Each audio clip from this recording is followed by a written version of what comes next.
Okay, so I'm here with David Hobbs, who is the Liberal Democrat candidate for Wetherby ward in the local election campaign that's just gone. David, you got a fantastic result. You had the biggest rise in the vote for the Liberal Democrats anywhere in the city. So congratulations. You went from something like 5% up to 24%. What do you think is the message that most resonates with the voters of Wetherby?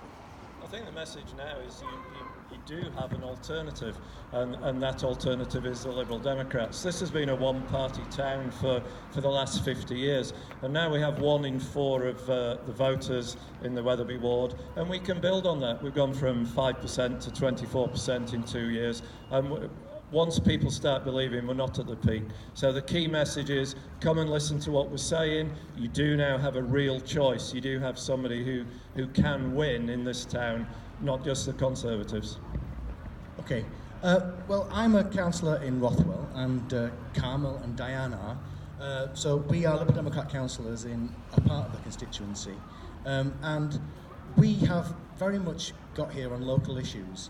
And one of our major issues is our local school at Royds has not seen a penny of investment for years and years, and this Tory government isn't offering anything similar. What's the situation here in Wetherby?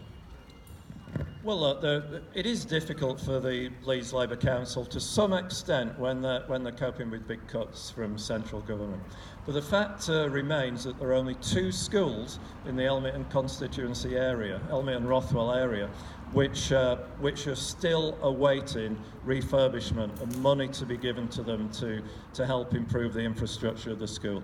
And one is Royds in Rothwell, and one is Wetherby High School. Now, there's some good work being done in Wetherby, and yet it's very, very difficult for good teachers to develop a good school when the buildings are in such a shoddy situation. I want to see that change, and the Conservatives in this town should have been fighting this issue far, far harder than they actually have done.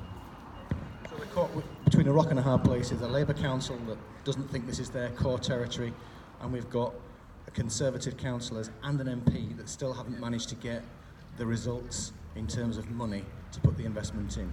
Sounds like we need a proper Liberal Democrat representative here in Wetherby. Well, I couldn't agree more, and if you want to look at where we are in a difficult position, that's in the subject of transport.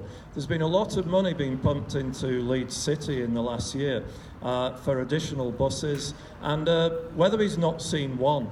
Wetherby massively struggles, particularly for a Wetherby York service. It struggles because most of the buses into Leeds every half hour. It struggles at night time because you have kids coming home in taxis they can't afford because there aren't enough late night buses. So in transport, again, Wetherby is getting a raw deal. Now, Wetherby's delivering a lot of resources to Leeds City Council through council tax and everything. Yeah, it has to have its fair share of the cake, and transport is one of those prime examples. David, I can assure you that as the leader of the Liberal Democrat group on Leeds City Council, I am bringing those issues up. And we have a campaigner here called Carmel Hall, who is another one of the councillors in Elmington Rothwell constituency, and she is certainly taking the train companies and the bus companies to task. We need more like her, and I think you're the kind of campaigner we need. Well, one thing about being the kind of campaigner we need is you don't shut up when you should do. So let's also talk about the Spofforth Hill development, an absolutely disgraceful cuckoo development by Harrogate's Conservative Council.